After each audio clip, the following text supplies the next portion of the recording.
So what did you said you went to school for communications originally?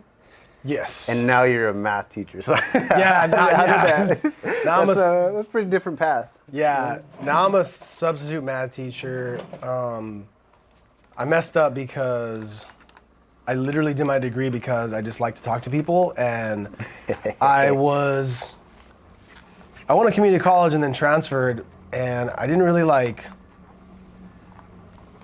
to invest time. I was lazy, and I was like, well, comm studies is easy. You picked it. So I picked it because it was easy and like whatever. Okay, cool. I could do sales. I could do marketing. I could be a fucking newscaster, like whatever. And So it was like versatility. versatility, Okay. yeah, and diversity and whatever. I got you. But my issue was like being a pro, you know? So like I graduated, and what did I do first? Let me ask you that. Where did you go to school? I went to San Jose State University. San Jose State. Yeah, so I was here in Pico Rivera, LA area. And yeah, I just wanted to, well shit, let me add a little thing. So I went to Rio Hondo, did that, but there was a study abroad program, and it was in London, and I was like, dude, that'd be crazy. And actually, you remember Montoya? Yeah. Yeah, Montoya had done Spain, Barcelona, Spain, and he was telling me all about it. That's when like we're used to talking shit. And he had said it's sick and this and that, and like that really influenced me because like we were like really good homies back in the day. And I was like, cool. So like I literally went to the London meeting, and I was like, dude, London's crazy. Like, you know, you have the clock tower, you have the Queen and all the art museums, and you could drink when you're 18 and like all this shit, you know. That was a big sell. Don't lie to me, dude. dog. No, serio. That was the sell, dude. Honestly, like I could drink whenever I wanted and all that stuff. So, and so yeah, I decided to do that, and that was a crazy experience. Went alone, didn't know anybody, and yeah, just lived out there 3 months. Went around Europe. Is so damn small. Went around there, a few countries. So I guess that, basically, that experience, it just kind of showed me, damn, like, this world's, like, pretty damn big. And, like, although I could have went to, like, Cal State LA or, like, Cal State Fullerton or, like, somewhere home, like, I just wanted to get out, you know? Yeah, somewhere away from the four square miles of Pico. Dude, I know. Golly. So, yeah, I just decided San Jose State. So I did that, and conveniently, my homie Ronnie, he also did London, and he was from San Bernardino, and we both accidentally applied to San Jose State. What do you mean accidentally? Yes. How does that happen? So we both went to London, and we were like finishing up our like transfer credits or whatever. And then I hit him up, and like we're really good friends, lived together for a minute. And my hair's furry, huh? Hey, dog. And we're talking to each other. We're like, yeah, where are you going to transfer? Where are you going to transfer? And same thing happened. He was like, oh, well, I could go to San Bernardino. But he's like, dude, fuck San Bernardino, dog. It's mountains and crackheads. Like, that's it. That's pretty much it. Yeah, it's like, I don't want to be here. And I'm like, oh, okay, cool. Me neither. Like, LA, whatever. Like, I loved LA, and I will always love LA. But, you know, just wanted to get out.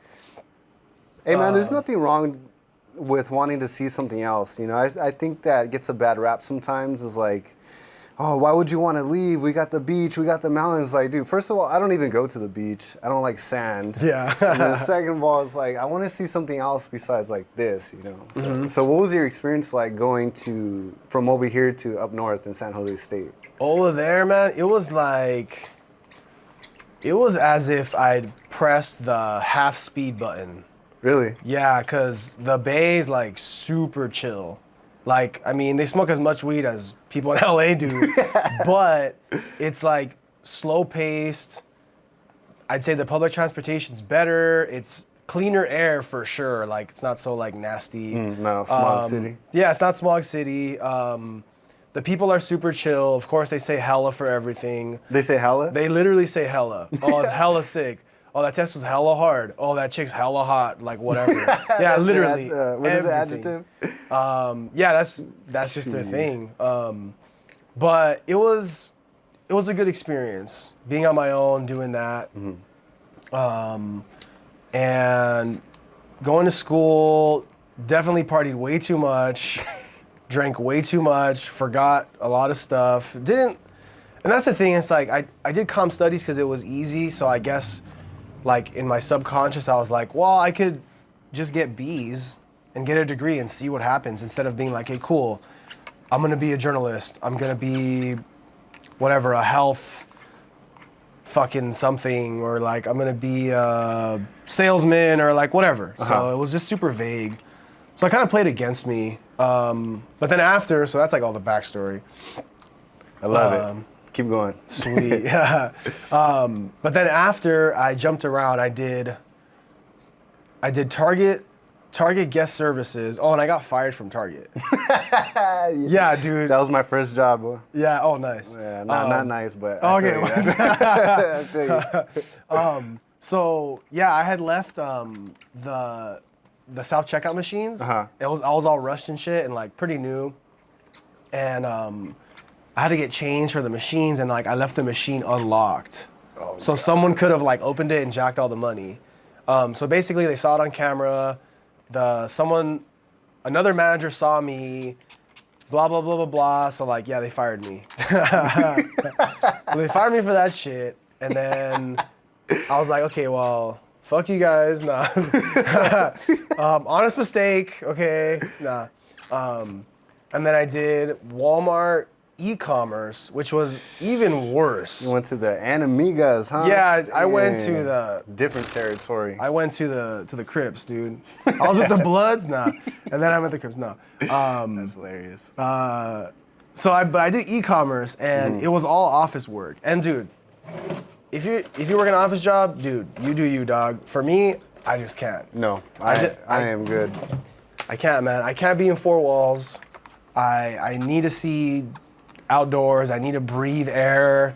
I don't want to smell people's farts next to me. Like, I just couldn't do it, dog. Fluorescent lights all day. Dude, seriously. Fluorescent lights, whatever. So, like, that was in and out. Within, like, 2 months, they told me, like, yeah, Gabriel, you're not making the performance standards. I'm like, okay, great. Well, it was good knowing you. Made some chill money. And, all right, on to my next job. So I was like moving around. And then finally decided, okay, cool, I gotta get like kind of serious. And what age was this when you decided you gotta get kind of serious? I think 22, 23, probably like a few years of trial and error, of course. I'd say like 26, I was like, okay, cool, let me study. My family, immediate family and extended family, they're all like in education in some way, shape, or form. And they always tell me like, okay, cool, you know, a teacher's a good job, you make a difference, you know, the pay's not that good, but summers are off and you can teach whatever you want and, you know, this is that and blah, blah, blah. So I was like, all right, fine. So I took a test, failed it like I said, and then passed it. And then, yeah, substitute teaching was the shit. It was moving around different schools. I could take Fridays off whenever I wanted. Living like a doctor. Yeah, just trying to live it up, you know? Yeah. And, you know, pay was chill. Yeah, it kind of met my need of like, okay, cool, I don't want a commitment with the job. Like, but I need money. Yeah, exactly. Yeah. Exactly. Come on, dog. I pick up where you're going. Come on. Yeah, so that went down. And then, yeah, I just did that for a few years. Oh, well, I mean, I might as well. I definitely lost myself, and I give you props, dog, because to make a long story short, well, we have time, but I don't want to get too deep. I was doing my thing, subbing and all this stuff, you know, saving money, feeling good, meeting people, you know, like kind of like reinventing myself or whatever. Yeah. And the summers are off the summers are off for subbing. So I was like, hey, cool, what am I gonna do this summer? Like, I could have just stood and like saved money and kept it chill, but I was like, no, like I'm craving something, like I need something or whatever. So craving as far as what, like going somewhere, seeing something different, or yeah, what do you mean by craving? Just, yeah, like that, but also like just breaking the monotony, you know? Like Getting out of the routine. getting that routine, you know, putting the treadmill to new speed, kind of again getting out of LA. I don't know, dude. Like LA is cool, but it's like annoying too, you know? I feel you. Listen, man. Don't get me wrong. I love living here. Like the weather's great and all that, but there's so much more out there. You know, there's different lifestyles to see. There's different things. I think when you go out and you visit different places, it kind of gives you an appreciation. Like you were saying about before the podcast, Washington, you go and you disconnect for a little bit, and you come back, you get like a rejuvenation. You know what I mean? It's like, Yeah. some people need that. I need it, you know, a little recharge. Just like take your battery out, reset that bitch, and, and come back, you know? Swap them out, get some new AAAs, and ready to go. Exactly. Yeah, so what were we talking about? So, I know, right? So I was kind of on a high horse, you know, feeling good doing this. And then again, like I wanted to like travel and just do something like kind of crazy. I don't know. I mean, I'm kind of crazy, I guess. And I went to Rio Hondo and they had a program to teach English abroad. Okay. And I was like, dude, fuck yeah, like cool, like I'm gonna check it out. And same thing happened and I didn't realize it, but whatever. I guess they say hindsight's 20/20 or whatever. Yeah. But with the London meeting, I went to one London meeting and I was sold, dog. I was like, this is it. I don't care about the exchange rate. I don't care about loans. I don't care. I just gotta go, you know? And maybe it was because I was missing something like inside, you know? Maybe I was like searching for something more, or maybe just not challenging myself enough. So, you know, whatever. You might get into that more. I don't know. But so I go. I love it. Let's do it. So I decided to go to Taiwan and teach English. I don't know shit about Taiwan except it's beautiful. It's on the other side of the world. When you say teaching English, like, what does that look like? Do you go where do you go? What do you do? Like, give me that For experience. sure. So we fly out there, we land, and we're partnered. So Rio Hondo did the whole program, and we're partnered with like one school in Taipei, which is like downtown LA, but in Taiwan. And of course, well, whatever. Taiwan's an island. It's fucking sticky hot and stuff, but it's super beautiful. And I get there, I land, I get there a few days early, have some fun, maybe too much fun, and then like you could drink in the streets there. It's whatever goes over there. It's right? like whatever goes. Like you could drink on the streets. There's hot springs, like natural hot springs. You just take like a bus and like you're in a fucking hot spring. And of course, like I was the only the only Mexican there. So like everywhere I went, everyone was like looking at me all weird and shit. And I just like smile and wave and stuff. They're like, oh. And like they come up to me, dude, I'm telling you, like they come up to me and like want to shake my hand. And I was just like, whoa, like what the fuck's even going on? Like I don't even know what's going on, but whatever. So I definitely got lost in my sauce with that because I was teaching, but then I was like not sleeping a lot. I was kind of breaking the rules. I don't want to say kind of. I was breaking the rules. I kind of like. How so? What do you mean? Like, so I slept in the dorm on the school premises. And there were strict rules. And like Taiwanese people are very reserved. Like it takes a while for them to open up. And like they're not just like people from LA, like, hey, what's up? Da, da, da, da, da, whatever. I guess it depends. But so the coordinator tells us like, hey, cool. Well, there's curfew. You can't leave at this time. School starts at 7. All this stuff. And I literally was like, well, you know, drinking my own ego juice was like, well, you know. That's for them, the peasants, but I'm I know, right? That's for you, like, other people. Well, I'm different, you know? So I started breaking the rules, going out late, meeting people, drinking a lot. By the way, weed in Taiwan is super illegal. Like, if you have any weed in Taiwan, you'll be in jail for like 20 years. No, Yeah, it's that bad over it's there? fucking horrible. Yeah, it's like, so anyway, never smoked weed, fuck that. But yeah, I drank a lot, did that, met people. So yeah, just my health started declining. And, you know, of course, a whole new climate, sticky weather. You're like, you get up in the morning and you shower.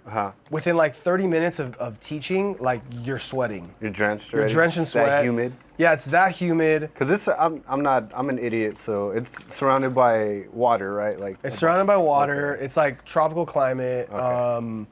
and yeah, it's just my body and mind and everything was just like they were tripping out, dog. They were like, wait, what are you even doing right now? Horrible sleep. Breaking rules, again, my ego juice getting me. So like my health was declining, and then that happened for like a month. But I guess let me dive deep. So we worked at this school, and it was a sick ass school. The kids were like amazing kids, super eager to learn English. So we go in there and do a lesson in English on different topics. So it'd be like food, or California, or beaches, or whatever we wanted. So that was my question originally. When you go into the schools in the program, what's your curriculum? So it's that you just pick a topic and then what? Like just start saying words or? Yeah, it was pretty free flowing. Some teachers did like ask us like, hey, well, this is like history class, so could you try to make something like off of like American history or something, or like tie it in or whatever. But the issue for me was I was paired up with this kid to not be named if he listens to this podcast. No shout outs here. No right? shout outs. But this kid was very timid, very scared. Like pretty much like he was like a puppy. And he was like, I think I was 20, maybe 28. I was 28-ish at the time. I thought I knew everything. I didn't know shit though. And I'm leading him. And even the coordinator at Rio Hondo was like, hey, you're going to be paired up with X, right? To not be named. And he's very shy. And he's this and he's that. I'm like, don't worry, I got him. So basically, like, I would do all the lesson planning. I would present everything. Like, we'd practice and, like, do all this shit. And he'd stand in front of the class. And this fucker would be shaking in front of the class. Literally shaking, and like his eyes would get watery, and he'd like... Can't talk? And he can't talk. Was it like stage fright or what? It was stage fright, inexperience, I don't know, whatever. He was young, and I don't blame him, whatever. But I definitely felt like I was like his guardian. And I didn't go to fucking be a guardian, dude. I went to go teach English, have fun, experience a new culture, eat the bombest food, meet people, like, just do whatever, And I did take the assignment. I did say, hey, Mrs. Whatever, I will help him. So that definitely like affected my flow, I guess. So that happened for a whole month. And then we ended up moving. So we're in Taipei, which is northern Taiwan. That's their downtown. That's like their downtown, Okay. super nice, all that stuff. But for the second half of the trip, we went to Hualien or some shit like that. And right. It's like, bro, it's all the way south on Taiwan. We took a train all the way down, like a 3-hour train ride or something. Sheesh. And we get there, dude, you get out and you're literally in a forest. Really? Incredibly beautiful. Like, I could wake up there in a hammock and be like, oh, all right, cool, what are we gonna do? Like, that's how incredible it was. The climate's a little bit different. I mean, it wasn't as hot because we're on the bottom, and I don't know, like, whatever wind current, this or that, like, it wasn't that hot. Yeah. But a lot of tree coverage, and we taught at this school. Dude, it was a Buddhist school. So these kids were practicing Buddhism and learning school stuff too. Okay. Like math, English, all that stuff. So this organization, I won't forget, because they do like humanitarian efforts across the world, and they were super dope. And just like their like minds and hearts and brains, like they're all in the right place. Very, very nice, welcoming, like just doing good things for themselves and for the world. And they're called the Tzu Chi organization or something. So we went to that school, and that school was like incredible. Literally incredible. Like, I don't know, think of like a rich school here in LA. It's like that probably. That was their Beverly Hills, or was it called Brentwood or whatever? Exactly. Brentwood? That's like their UCLA or like whatever school. Got you. I don't know, whatever. So that's that, and I did that, and that was really cool. But still, again, my health was declining. I thought I was a shit, and I got really sick. Like, I literally was in bed, and my body was hurting, my head was hurting. I was losing weight for some reason. I was like losing weight, and I was like, So still eating, partying, and losing weight. You're living the dream. Losing weight, yeah, right? Living the Hollywood dream, dog. There Honestly, you go. like every Hollywood, yeah, so I was doing that, and my health declined so badly, I had to go home. And I went home, and super defeated, super lost, and, you know, super depressed, and even kind of suicidal, dude. I was thinking in Taiwan, I was like, cool, I taught at this like big ass building, and oh dude, I could just like jump off this building. Like it's like 50 floors, like boom, I'll just land on my head and boom, and I'll go, and you know, I'm chill, I have my wallet on me, and like dude, I thought about this shit. Like Dang. I went, yeah, fucking horrible, sad shit. Would you say like you lost your identity for, so how long were you doing this in total, going abroad and teaching? So I was there for a month and like 2 weeks. I left home, and then I went back like a jackass. Yeah, that was that bad. I lost my identity. My family and friends told me, don't go back. Like, you just need to heal. You need to chill. Like, all this stuff. And I'm a very stubborn person. And against everybody's advice and love and all this stuff, I went back. And yeah, cut to the juicy part. It's like, yeah, I was really lost in my own head, in my own mind, and didn't know, like, I lost feeling. Like, when you don't know how to feel anymore, like, that's probably a red flag. Yeah. You know? Like, you don't know what's anger, you don't know what's sadness, you don't know what's happiness, you don't It know all what's... meshes together. Yeah, it's just like, blah, you know? So, and I'm giving you a shout out, because I remember, and I will never forget this, I was stuck in my head still, and my brother, Albert, we were going to Fitness 19, and I had gotten back, and I was like, you know, healing and stuff, and just very like down still, like very down, low energy. Like I remember like, I could only hold a conversation for like 2 minutes, and I'd be extremely tired. Really? And fatigued, and I'd go to my room and go to sleep. And I'd sleep like 18-hour days. No. Yeah, dude, I was That's bad. that mentally, I'd say mentally ill. Like, my mental health was shit, my spiritual health was shit. And I remember going back to where at Fitness 19, my brother was trying to like cheer me up and support me, and like, wonderful brother, thank you. And I saw you at the gym, and I was like, oh shit, there's Monsalongo. There he is, man. And I go up to you, and I'm like, hey, what's up? Or we saw each other, and I was like, hey, what's up? And like, I was like scared to talk to people. I was still in my own head. I was lost in my emotions and shit. And I was like, hey, what's up? You're like, hey man, what's up? Big old smile. Because I remember you, like, you were always so chill and always very welcoming. And to this day, like, I mean, I'm here for a reason. Like, because I trust you. Like, you've been chill and cool. And like, even in high school, dog, you weren't a douchebag. Like, you were nice, you were chill, like track and field together, football. There you go. And yeah, dude, it was just cool. Like, so I remember seeing you, and you're like, hey, what's up, dog? And I think I remember like saying like, hey, I'm all right, da-da-da. And you're like, are you all right? Like, you asked me, am I all right? Like, are you all right? And I'm like, yeah, I'm okay. And you're like, all right then, man, well, yeah, I'll see you around then. Like, you know? I don't know. I mean, no, not like that. Yeah, I don't know if that sounds good, but No. All right, good luck. Later, no. Good luck with all that, my guy. Yeah. No, we hadn't seen each other like in a decade or something. So it was just a hello. Yeah. But anyway, yeah, so, yeah, Taiwan was crazy. I definitely, like, lost my shit, came back.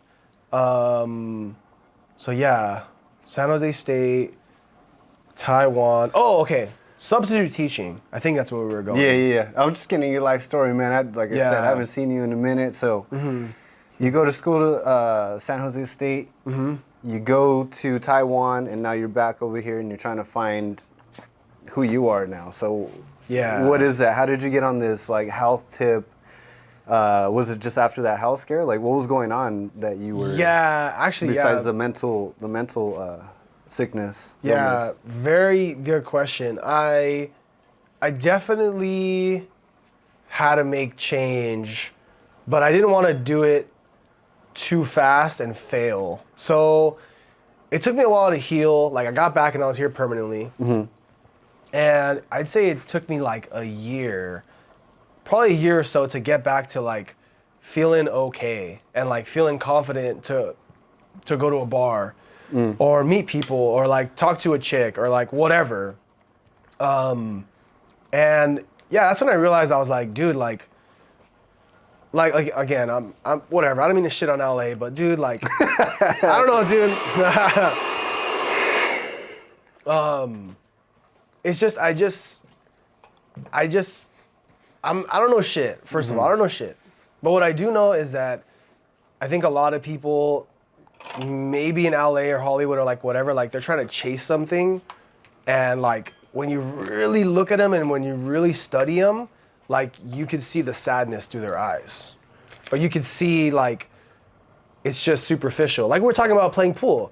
You were like, yeah, it's hard. Like I first said, it's hard to trust people and make new friends, and you were like, I feel you, dog, because people only show you their best selves, and like you want to share things and you want to be open, and they don't want to share shit. They just want to be like, oh yeah, well I make 100K. Oh well, yeah, I fuck bitches. Oh well, yeah, I do this. It's all the highlights, dude. And it's like going off of that. It's this Instagram, Twitter culture, you know. And, I was gonna ask you, like, in your travels, in your journeys so far, do you think it's only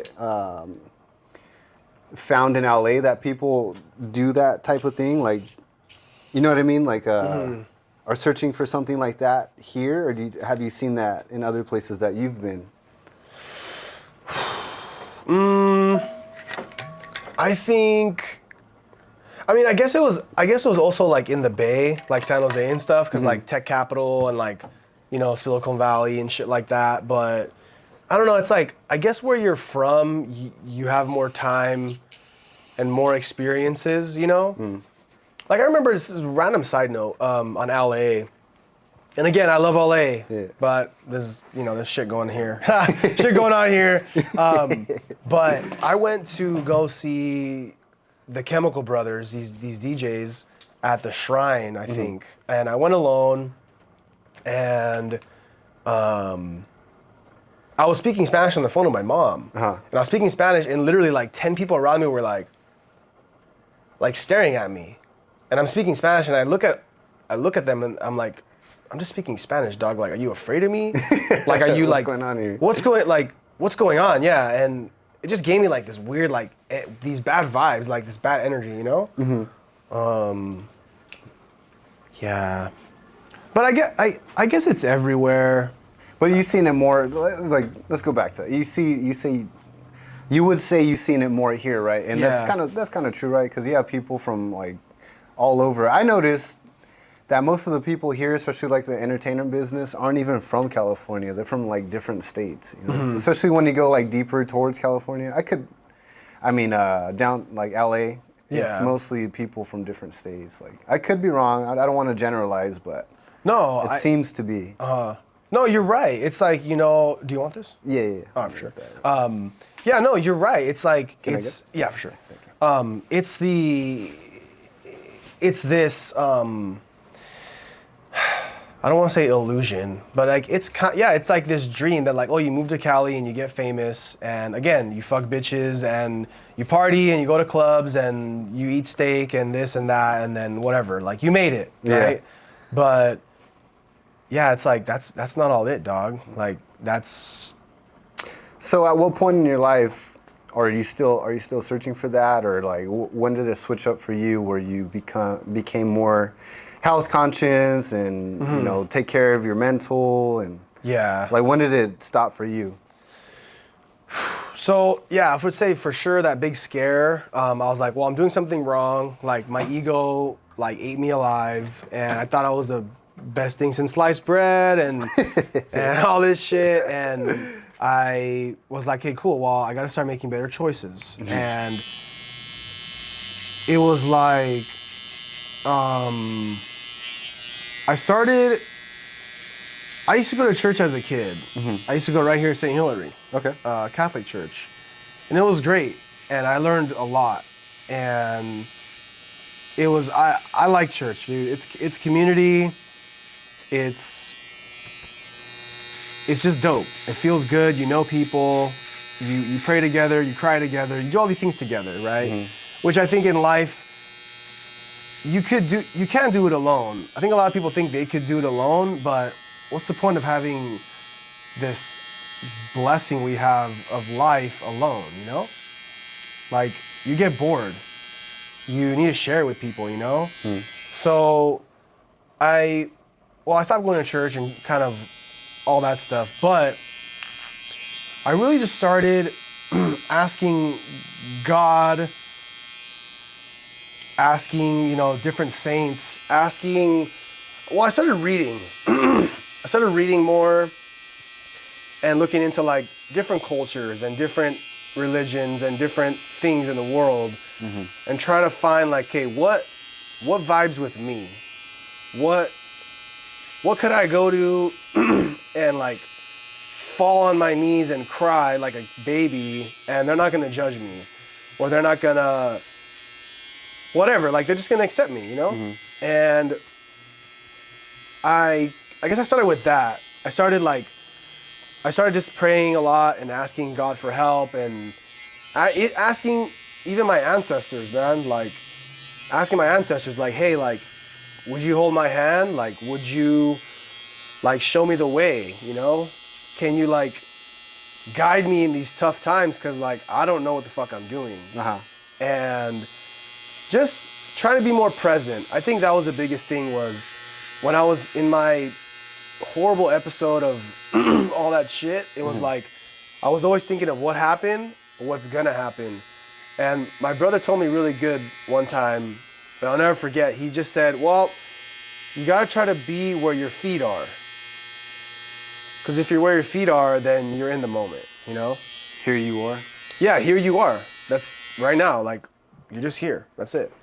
So I guess like with the spiritual, I started meditating with the spiritual stuff, connecting more with people, being able, I think the biggest thing too is like being able to be alone in silence, you know?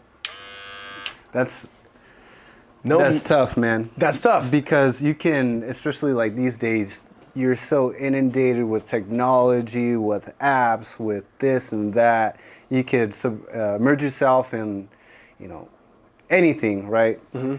You can block out the silence. I think it's good to be, you know, to recharge, like you said, be in silence. But when you can't do that, I think that's an indicator, red flag that something's not right, right? Yeah, 1000%.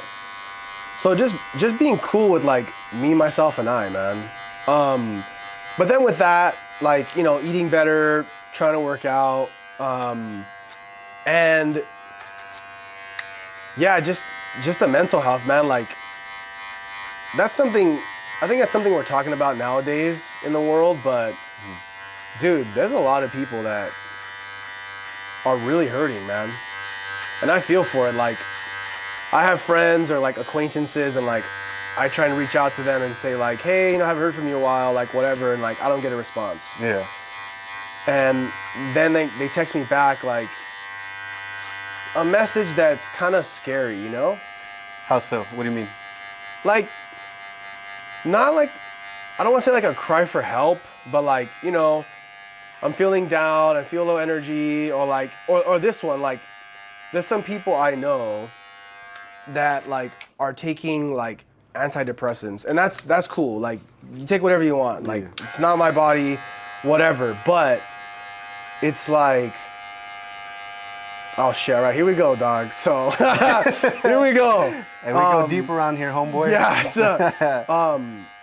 It's just like, because even for me, it's like I try and talk about my own life experience only, because I know mental health is a serious fucking issue in this world. Right. And you know, school shootings every week, or you know, it's like veterans who fought for the war and they're on the streets. You know, politicians fucking lying through their teeth and shit. You know, and it's like, bro, we're just mentally ill. We have to do things. We have to go outside, like you said, fluorescent lights in a building. It's like, bro, we used to hunt and gather food and like hunt woolly mammoths and shit and run around and be barefoot and like just do all this shit. And it's like, bro, like the way life is lived, at least for most of us right now, is just not, it's just not in our DNA, dude. Going back to technology and like having to scroll on Instagram before you go to bed, or having to like comment, oh, well, you're wrong and I'm right,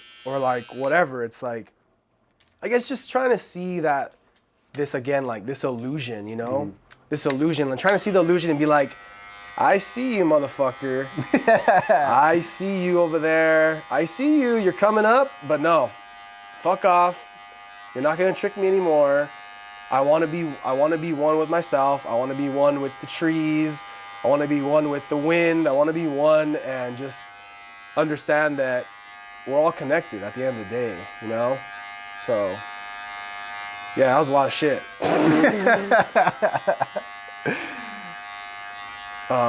But yeah, I guess like all this whole like, I don't know, I see health as like a few things. It's like, it's emotional, physical, spiritual, mental, and probably more.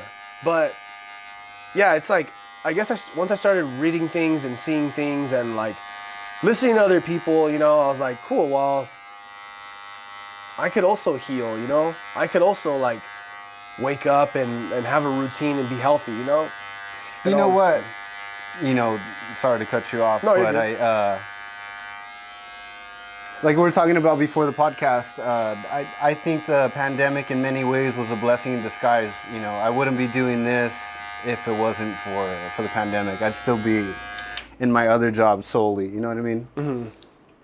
I think it's cool that I get to talk to people and like, you know, you're telling me your experience and I'm going to tell you my experience and we're going to learn from it too. Mm-hmm.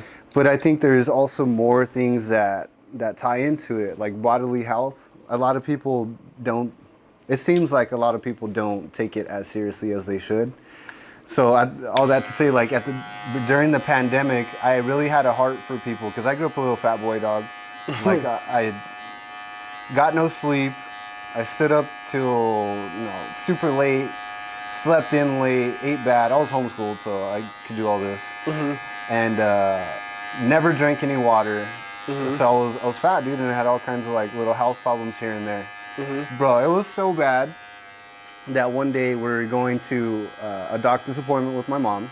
Uh-huh. And we got stopped by a cop. She was speeding down the street. Uh-huh. This fool made it his mission to lean over and look at my mom and say, "Do you know that he's obese?" Like it was. Oh my God. It was that bad, dude. Bro, damn. Sad to say, I'm gonna tell you right now. Yeah. That wasn't the only time that happened. We went to another doctor's appointment, and the doctor came. You know, we're doing like the exit, and, like eval, whatever, and then he looked at me. He was like, "Do you know he's overweight?" Like it was bad, dude. That was deep in the trenches. So I have a heart for people who struggle with weight because I know what it is. You know what I mean? I know you don't feel good, and because you don't feel good, you make bad choices, and it's like you're perpetually making this cycle of making bad choices and hurting yourself in the long run. Mm-hmm. So I had wanted to help people by working out. Yeah. And even though like the heart was in the right place, I thought like, oh, everybody's gonna come, and I wasn't like. I wanted to put people in like, I didn't want to like make my own gym. I wanted to show people how to do them, and then they go and do it, like easy exercises just to get the ball rolling. Because that's half the battle is showing up. Mm-hmm. True. And all that to say is like I got discouraged when nobody really took it seriously, and at least, I don't know, I felt like a little discouraged that nobody really took that offer of wanting to come and work out. Mm-hmm. I mean, not to say like I was like, oh, I'm gonna be the next personal trainer of the year or anything, but like going back to the pandemic, we're having all these things pushed onto us, and it's like, dude, how about getting some sleep? How about drinking some water? How about not eating McDonald's and yeah, it's like why do we have to go to this other thing first? But facts. So I feel you on the journey of getting to that spot, Yeah, you're right. It's the pandemic was shitty, and RIP to like the people who like died and stuff, but I think it hopefully lit a fire under everyone's ass and was like, okay, cool, well, I could eat McDonald's today and feel like shit and have the shits. Actually, what I call McDonald's is Mickey shits. Because you get the shits, dog. Like, unless you don't get the shits, you're lucky. But, you know, whatever. It's like, cool, I could do that and spend $10 on a meal that's like not nutrient dense at all. It's all carbohydrates. It's just food. It's just nourishment, man. Not even nourishment. It's just takes the hunger away. Yeah, it just takes the hunger away and you're hungry later and then like, that's it. Or, and I get it, like people, economics, right? People can't afford this and people can't afford that. I am well aware, but if you could go to the market and buy food and cook it and make that time, you will save money. You will feel better. Yes. You will feel better, you will look better. And yeah, and then I mean naturally you could hopefully, like you said, like you were trying to help people, but like it seemed like they didn't want to be helped, you know? Yes. Long story short, that was what I was trying to get to. Sorry if I didn't make that clear. No, not at all. But yeah, it's like you can lead a horse to water, but you can't make it drink it, you know? Yeah, you can't make it drink.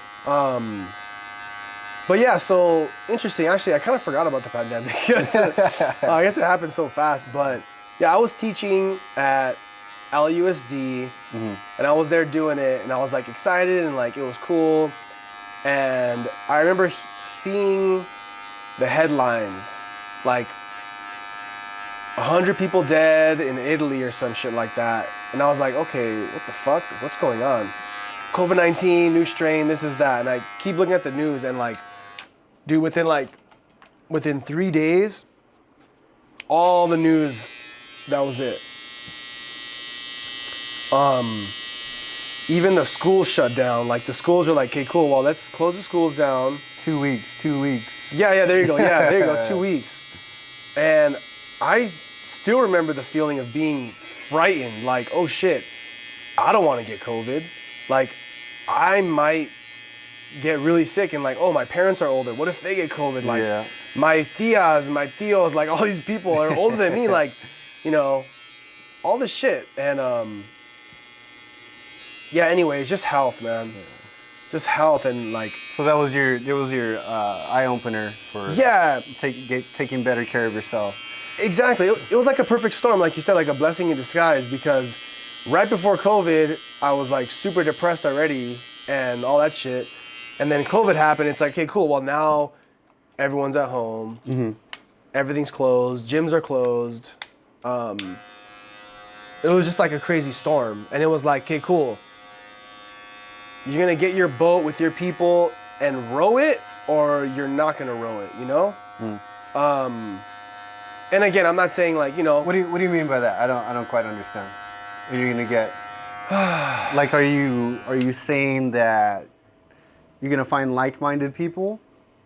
Yeah, I guess. What do you mean by that? Yeah, I guess you could. That's one point, is find like-minded people, but it's like you're gonna adapt, and you're gonna make change, or you're gonna stay the same. You know? I got you. You're gonna stay the same. You're gonna stay, like you said, you're gonna stay obese, you're gonna stay sad, you're gonna lash out on your loved ones, you're gonna have no energy, you're gonna drink all the time, you're gonna smoke all the time, you're gonna whatever, and you're just gonna, and then 10 years later, you're gonna be like, damn, what have I done? Like, why is this person doing all this stuff and I'm here still, you know? And yeah, whatever. I guess I'll go more back to my personal shit. It's like, yeah, then I started meditating, started eating better, getting sunlight, you know, putting my feet on the ground, like grounding. Yeah, it's like, it feels really good, and just slowing down, I think slowing down and trying not to be in my head so much, you know? It does definitely play a big part, you know, because I don't know about you, but I am my own worst critic. So when you're already in that pool, dog, and you got a bunch of negativity around you, it doesn't help at all. Yeah. Makes you sink faster, feels like. 1000%. So how did you get into like researching like different waters and what does it do? Oh yeah. So I was already kind of like on the health kick, doing vitamins and minerals and sunlight and eating and all this shit. So yeah, just from my Instagram, someone reached out to me from this like alkaline water page, and just say hello, and was like, hey, like, have you heard about this water? This, that, sharing information with me, sharing sources, and I was like, oh, I kind of heard about it, but not really. Yeah. And like, I will say even before the initial like contact from this person, like, I never liked fridge water. Like, it's good. Like, trust me, I'm grateful to have water, dog. Like, there's a lot of people who don't have any water. Yeah. And they have no water and they're dying because of it, Yeah. Or like, you think of like Flint, Michigan or whatever, like the water's like brown, right? Like, we're lucky. Like, be grateful, of course. But like, fridge water just tasted nasty. I go to the Water Mart right here and like, dude, the Asian guy's so nice. Hey, what's up? We'd always go there. But we'd kill all that water really fast and like, we have to go refill it and all this shit. And that's the thing about, sorry to detract you, but that's the thing about, healthy living. A few years ago, before I was married to my wife, she was my girlfriend at the time, and we had decided to go vegan. Mm-hmm. We did it for 6 months, and honestly, it's like the best I've ever felt, eating like nothing but vegetables and getting your proteins from like different sources. Mm-hmm. But it's so inconvenient, dog, like prepping. If you don't prep your food and you try to go out to a restaurant, their version of vegan is like a salad. Yeah. It's like, nah, you need a lot more than that. Mm-hmm. I mean, so go ahead. Sorry to cut you off. No, it's cool. So yeah, I guess just being like in the health arena, it was kind of like another storm coming. It was like, okay, cool. Well, what water am I drinking? Mm-hmm. Like, yeah, it's purified and, it's better than tap water and stuff. Like tap water has like that, like, whatever taste, like you could taste it's like kind of funky. Uh-huh. And this guy sent me some videos and some information, and yeah, it's just basically this like water ionizer machine. And I'm not a pro, like I said, I don't know shit, but I do know some things. And so what are the things that you do know? Like, how did you, so you knew that it started off you knew that you didn't like the taste of fridge water. Yeah. So what are like the benefits of ionized water? Because it feels like there's so many dang choices these days for water. It's like, dude, I'm like, all I see right now is people on the liquid death kick. So I'm like, I don't know what this is. I don't liquid know. Death. I don't know. Like, it tastes good, but so does a candy bar. Like, I don't know. You know what I mean? So this machine's pretty trippy. It basically, it filters the water from like your sink, and it moves it through like titanium coated plates, and it charges the water with electrons, negative electrons. Okay. Which these negative electrons, it's good for your body because at the end of the day, yeah, we're flesh and bone, but we're made up of like, energy, right? Sound, heat. Like for example, grounding. Grounding, you're on the earth, and the earth gives us life, and our feet are on it, and we're like feeling better. Like science has shown, grounding gives you benefits, all these different benefits or whatever. Okay.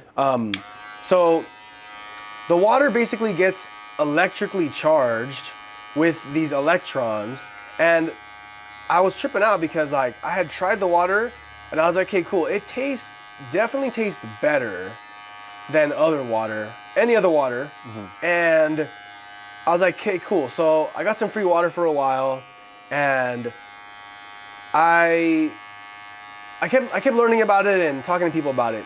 So I guess more benefits of it. So it's electrically charged. It's microclustered. So think of like a fence, and the water, I guess you could say like normal water, bottled water, water from the Water Mart or whatever. The molecules are very big. So it has a harder time of actual absorption. Like, have you ever drank like a gallon of water and you're still thirsty? No. Maybe not like a gallon. Yeah. But like you drink like 2 cups and you're like, like I'm still thirsty, right? Yeah, when you're at the point of dehydration already, right? Like, Yeah, exactly. Okay, I got you. So that's another thing about the water is it's microclustered, so it's like super small clusters and molecules, and it penetrates your cells, it penetrates your skin, it penetrates like everything better. So would you say in a way it's like concentrating the water molecules to when your body does absorb it, it like expands more? Is that what you're trying to say, or am I just? No, yeah, no, exactly. Okay. It concentrates it, and your body can actually grab onto them. I got you. Okay. And like the fence analogy, it's like softballs hitting a fence. Well, they're not gonna go through, but these are like golf balls, and they can penetrate your cells. I got you. So that's kind of another benefit. And then a really a huge reason why I got the machine was because of its antioxidants. So antioxidants, like, you know, they're in blueberries, they're in veggies, they're in all these things, right? But, you know, let me talk about what I know about oxidation. Oxidation is like you bite an apple, you leave it out, and the air makes it rusty and old, right? And that's when it starts turning yellow. Exactly. Okay. So the cells start just eating themselves, and it gets bad fast. Well, there's oxidation all around us, you know? The air we breathe, the food we eat, it's inflammation and oxidation. And the water has like so many antioxidants that there's a lot of cases, and look, I'm not a doctor, and I cannot give medical advice. I thought you was, my guy. But there's been a lot of cases that other holistic doctors and health practitioners and like not like traditional doctors like at whatever hospital. Kaiser. Yeah, I was gonna say I don't want to name drop, but might as I well. will. Kaiser. Yeah, you. exactly. Yeah, Kaiser. Get it together. Ultimate, whatever. Yeah. Those doctors wouldn't recommend it, or even couldn't recommend it, you know. But it's these other like holistic doctors, or that's what they call them, naturopaths, and they know this water, they test it, and that was something that really got my attention was the initial contact of the water. You tested it with pH drops, so pH, small p, big H, and that's potential hydrogen. So if you go back to school, oh, go for it if you want. There you go. Go ahead. If you go back to science class or whatever, remember the pH scale. Yeah. Okay. There you go. The pH scale, to the left is acidic, to the right is alkaline, to the middle is neutral. So I didn't test the waters, but I saw a video of people testing waters, Aquafina, Fiji, Core, Smart Water, all these different waters, and all of them were acidic. So what does that mean? So- acidic. Like, what does it do to your body if it is? Acidic is like, it just breaks down your body faster. Excuse me. It breaks down your body faster. I think acidity also is like inflammation as well. And I think like inflammation is horrible, you know, inner inflammation. I think a lot of us might be inflamed inside, but just because we don't feel it doesn't mean we're not, you know? Like, it's like, I don't know, something to do with like diseases and sickness. Inflammation and acidity is like just bad for you in general. Yeah. So this water, with it being electrically charged, it's fresh from your own source. It goes through these plates and it's charged, and then it goes through a charcoal filter, and it filters, I don't want to say all of the impurities, but it filters a lot. But it's doing something rather than just drinking, like. Exactly. Because, you know, have you heard about recently, like, the Costco scares? Like, one, get it together, Costco. They had the frozen strawberries and blueberries that got recalled because they were carrying or linked to Hep A. Shut up. And I think I ate some of those bad boys, but Dude, I think I have some in my freaking fridge. I'm not gonna lie, I'm gonna throw that shit away right now. And then no, it was a certain date, but if you want to throw it away, go for it. Damn. And then also they had these the waters that they provide there or sell there. Some of them in California specifically, they were contaminated with mold. So you open the water bottle and it smells like wet dog. Oh, so God. literally, like every water bottle that I do drink now, I'm like, I look like I'm sniffing water, but that's exactly what I'm doing because I'm like, man, I don't want to drink this. Yeah. It's like, Damn. I'm not saying they're doing it intentionally, but when you have like mass-produced things like that, like Yeah. it's, you know, they're gonna be stored in certain places, and you know, some of it's gonna fall through the cracks. You know. Mm-hmm. Remember a long time ago, I used to work for the LA Food Bank, and I used to work with this cat, and he was telling me, he was like, don't ever drink water from like Arrowhead, because they just leave it outside in the sun. And you also have animals that come and like sleep on the pallets and like pee and poop on it. So it's like you're getting all that stuff. Oh God, yeah. Contaminating the water too. And I was like, I didn't believe him, but you know, with the experience I'm seeing now, it's like, all right, maybe maybe he was onto something. Yeah. Well, yeah. On that same note, it's like you buy these plastic water bottles, and like we all know plastic's bad for you and the environment. It's not biodegradable. It's gonna be around forever and ever, and your water that you're putting into your own body, it's made of like trillions of cells. And it's like, our bodies are like very special like things, you know, like you shouldn't put, like going back to food, like you shouldn't eat McDonald's 5 times a week, right? Yeah. Eat it a week, sure, once a week. It's so good. It's so bomb, yeah, of course, of course. But yeah, we all know plastic's bad for you. And you know, just imagine, when was the water put in there, number one? Number two, what environmental conditions has it gone through, right? Sunlight, animal shit, animal piss, whatever. And how long has it been sitting around in the warehouse or on a truck?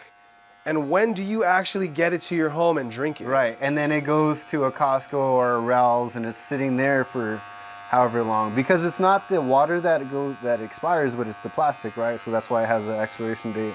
Yeah.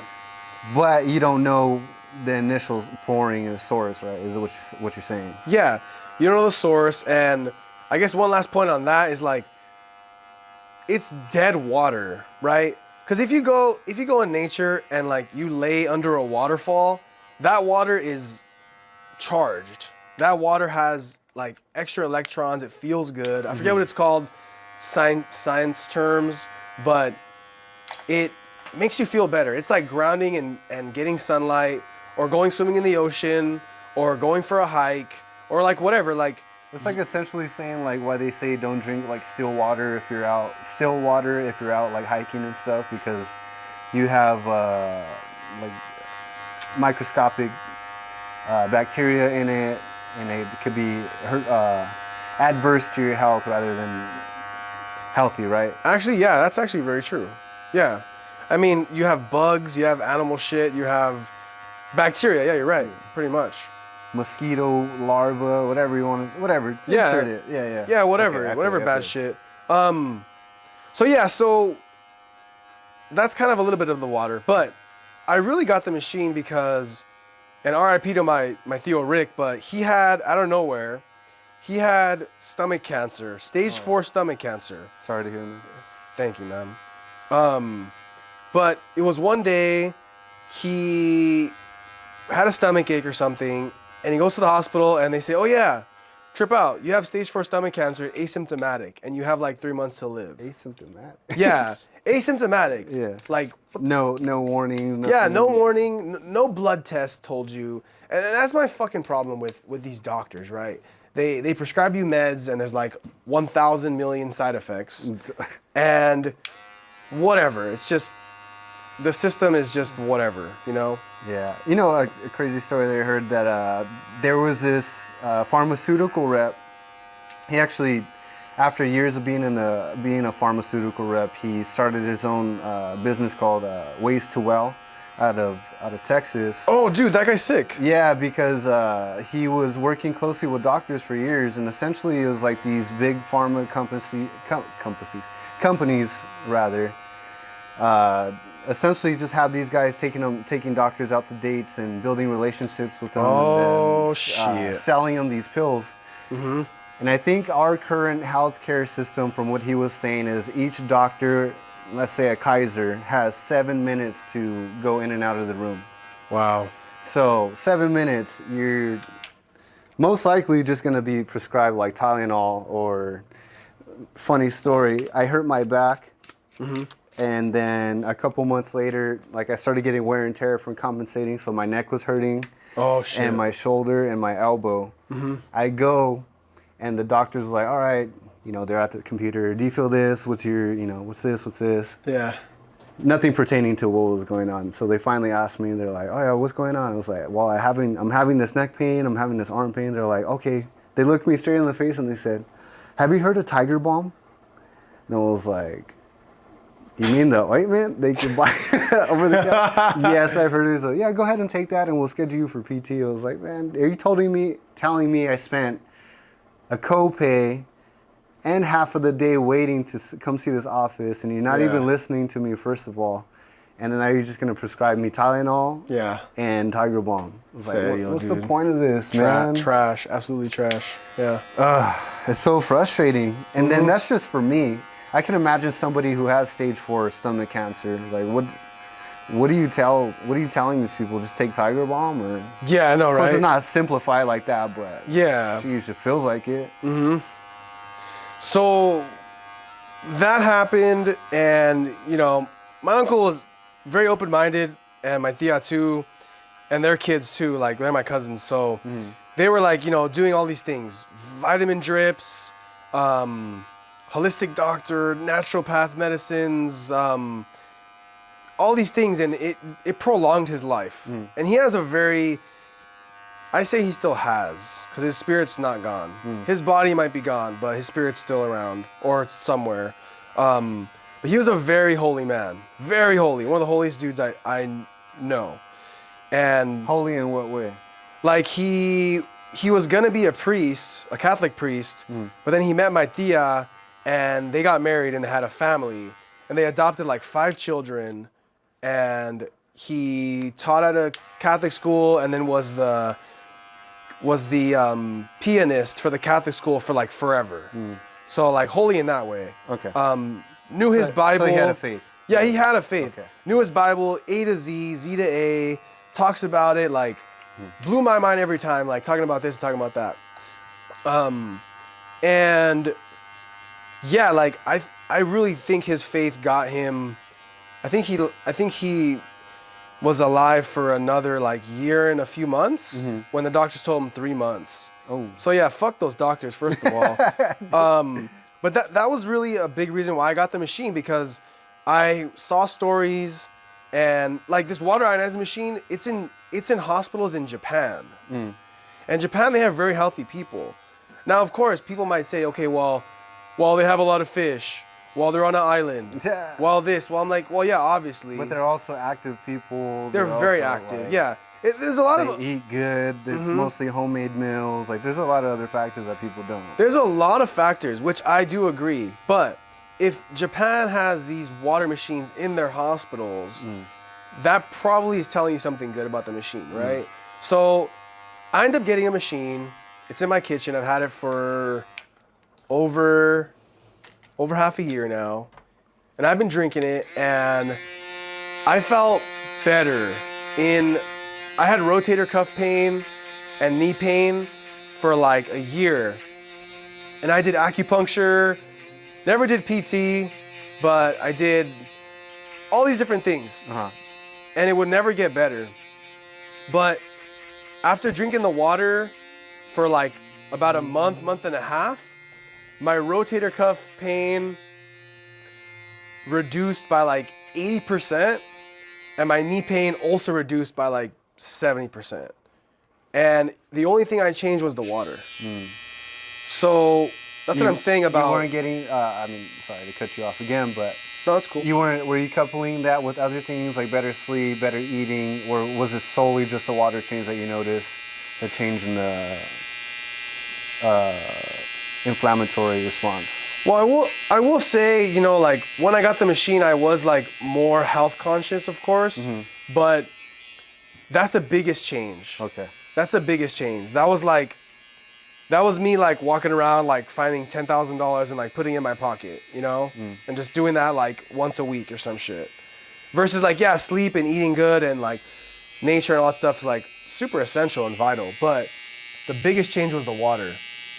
And yeah, it did help my inflammation, and it did help like the way I felt it was like it helped lube my joints up and heal that from inside because, again, going back to oxidation, like oxidation slowly kills you. Like, I mean, and that's the big thing, you know, going back to my Theo Rick, he was a healthy dude. He wasn't overweight. He didn't eat like shit. He liked beer, and he'd probably drink a beer, one beer every day. But that was it. But we oxidize as human beings, you know? So anyway, there's a bunch of antioxidants in the water. I feel better drinking it. My dad, he's on his feet all day at work, and he's been drinking it, and he's like, cool, my feet aren't swollen anymore. My feet don't hurt as much. I'm not over here saying this is a miracle water, okay? I'm not over here saying this shit cures cancer, but there's a lot of data and stories and doctors, of course, naturopath doctors, not your doctor at Kaiser or whatever, but there's a lot of information and peer-reviewed journals, right? Like on my Instagram, can I do a plug? Go ahead, bro. Yeah, my Instagram, Healthy Water Gabe, is just an Instagram. It's not all about water. It's a little bit about my personal life, but it's just about health. Health, mental, physical, spiritual. I just try and like, I don't want to say lead by example. I don't give a fuck about being an influencer. I'm just trying to spread truth. You know, I'm trying to spread truth, and the water's been really good for me and my family. And I guess one more note on the water is like, a lot of the cleaners, right, we use in our home, they're toxic. Oh yeah, for sure. Fabuloso. I was just gonna say that. Yeah, Fabuloso. If you look at the ingredients, you can't even read them, number one. And there's a reason why it smells so damn strong. It's because it's chemicals. Straight just whatever it is. It's straight booty juice. And it's purple, dog.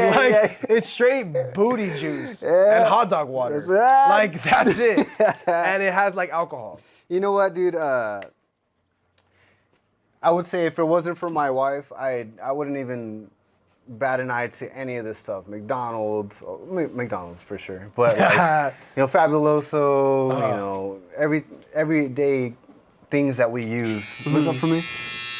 But since she's been on the health kick too, which, you know, we're talking about before the podcast, like she is the total opposite of me, and I think that's a good thing.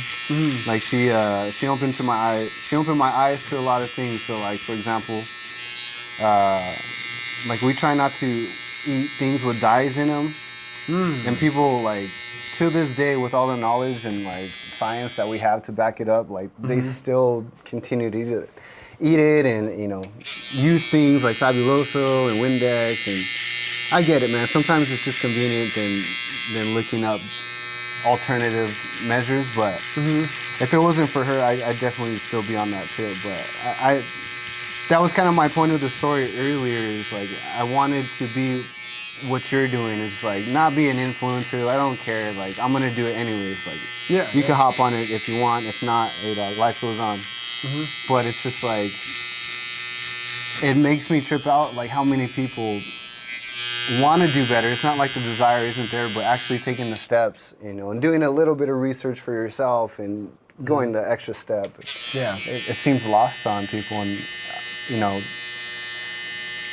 kudos to you, man, for doing that. And again, Healthy Water Gabe on Instagram. And yeah, man, I'm excited. Thanks, glad man. to hear about your journey and your mental health recovery and all that. And I hope the best for you, brother. Thank you. You too, man. Yeah. With that, we'll do a part 2 pretty soon. Let's do a part 2. Yeah, man. Thanks for coming on. Thank you. All right.